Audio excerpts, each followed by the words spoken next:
Ito yung kumanta ng aking kanta. Bakit ganun? Pag kinakanta na yung kanta ko, ang ganda. Parang naiinlove ako sa kantang yan. Uy, pasalamat ka kay Benny sa turno. Ayan, Sir Benny, kamusta po kayo? Maraming salamat sa pagkakataon na makanta ko yung mga kantang isinulat nyo para kay Kuya Willie. At yun nga po yung katulad na nabanggit nyo, yung Ikaw na Nga. Yun po yung pinakaunang teleserye team song na nabigyan ako ng pagkakataon para kantahin. Kung hindi dahil dun sa kanta na yun. Naging team song yun, sa isang teleserye, no? Yes po. Okay, Ganito naman pong Yun Ka, very special po sa akin kasi ito po yung pinakaunang kanta na natutunan kantahin ng anak ko. 2 years old, kinakanta niya to. Alam mo ba, nung una ka na napakinggan, si DJ Koki, tinawagan niya, Kuya, yung kanta mo may komante, pero ang galing. Sabi ko, sino yan? Hindi pa kita, hindi ka pa umano. Tapos pinadilig sa akin, di ba pinahanap kita? Opo. Pinahanap kita sa mga pulis at NBI. Nagtago nga. Para hulihin niyo yan, dahil napakagaling yan. Baka hindi man, but anyway, totoo yun. Pinahanap ko siya, tapos namin kita kay Benny. Sa ano po tayo una nakita, Kuya Will? Sa Birthday ko ba rin? O? Metro Walk. Metro Walk ba yan? Pinajam niyo sa akin yung Ikaw na Nga. Oo, galing eh, no? But anyway, sa kasi meron siyang naging album. Pero mas parang tumatak sa'yo yung yung Ikaw na Nga, eh, no? Yung Ikaw na Nga, yes. Kasi there was a time, naalala ko, tinext mo ako madaling araw. Nasaan ka ba ng bukid nun ba yun? O, Bukid nun nga ata. O, kita mo, memory ko. Tinext mo niya ako, umiihi ako, madaling araw, Daryl Ong. Bakit? Kuya, marami pong salamat. Intro pa lang po ng kanta, nagsisigawan na. Sabi niya. So, yung sabihin, gano'ng kaganda yung pagkakanta mo na Ikaw na Nga. Galing naman yan. Ganun po kaganda yung pagkakanta nyo. Binigyan naman ko lang, Wala kinopya ko lang. Pero alam mo, yung mga kantang ganyan, pero nakakatuwa, nandito yung kaibigan niya eh.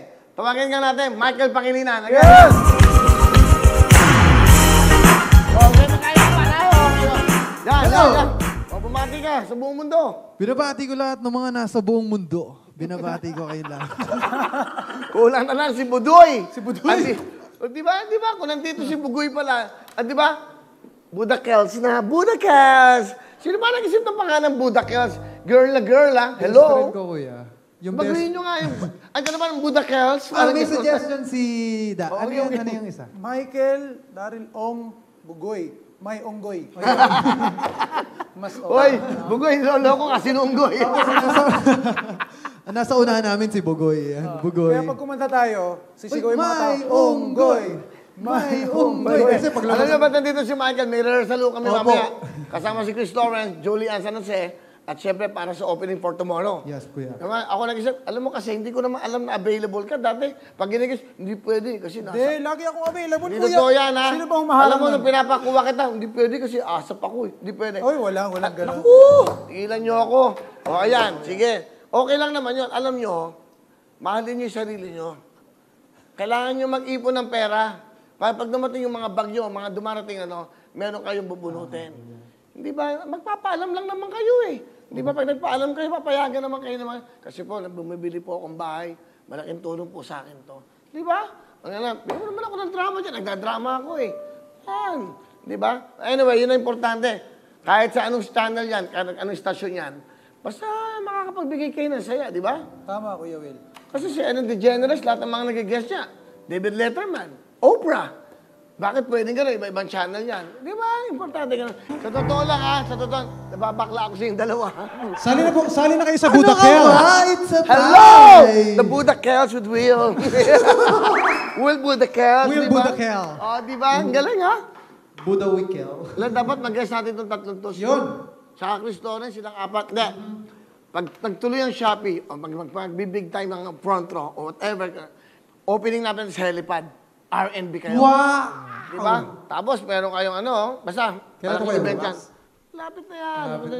Galing, Masintonado nakakatuwa. daw itutulak. Oh, yung magkamali sa tono, tutulak. Bukas galingan mo, live tayo, prime time, alas 7. problema, kuya. Ibitahin mo sila lahat for tomorrow. Sa lahat po ng mga manonood, syempre, may gagawin po kami. Kasama ko po si Chris Lawrence, si Julian San Jose. Bukas na po yan para sa pinakamalaking event ng Shopee dito sa gagawin. At kami yung mga napiling kakanta. Kaya, kuya, maraming salamat. Palakpakan natin ang Wawawin. Syempre ang Shopee. I love you. Sorry sayang kung alam ko lang dahil, hindi ko kasi alam Hindi, pwede naman ako umalis. Sa kanya na lang yung kanta ko. Ganun ko siya Wag, kamahal. baka masira yung pagkakaibigan Okay na, namin, Kuya thank Will. you. Di pwede. Pangit pag walang Kel, Buda lang Buda. Pangit pakinggan. Sa totoo lang, ito si Daryl dumating. bida ng gitarista. At talagang, sabi ko, ikaw ba, guess? Si Daryl lang guess, sabi ko. Eh, ganun siya katindi. But anyway, naku, sayang wala na akong oras, oh. Sana matagdagan tong oras natin. At kung dumating ang time na magkaroon kami ng chance na magkaroon pa ng Wawa prime time, gusto ko entertainment. Di ba? Parang ganyan, oh. Yung rayang-rayang musikahan, yung mga ganito. Mga ganitong klase ng talent. Anytime kami, Kuya Will. Di ba? Sayang. Anytime. Hindi, Gusto mo, ayusin dito na natin kami yan. tumira eh. No? Pwede ba itong tatlo kaya sila? Si Bugoy, no? O sa Monday, oh. Ano sa kaya si... Relax lang. Wala tayong oras, eh, no? Sayang, eh, no? Anyway. Hello mga kapuso! Ako po si Ipon. Minabati ko unang-una dyan mga kaipo natin, mga kaskwami ko dyan. Nagustuhan nyo ba ang video na to? Marami pa kaming inanda para sa inyo. Mag-subscribe lang sa Wowin YouTube channel. Tsaka, don't forget to hit the, the bell button para lagi ka updated. Yun lang!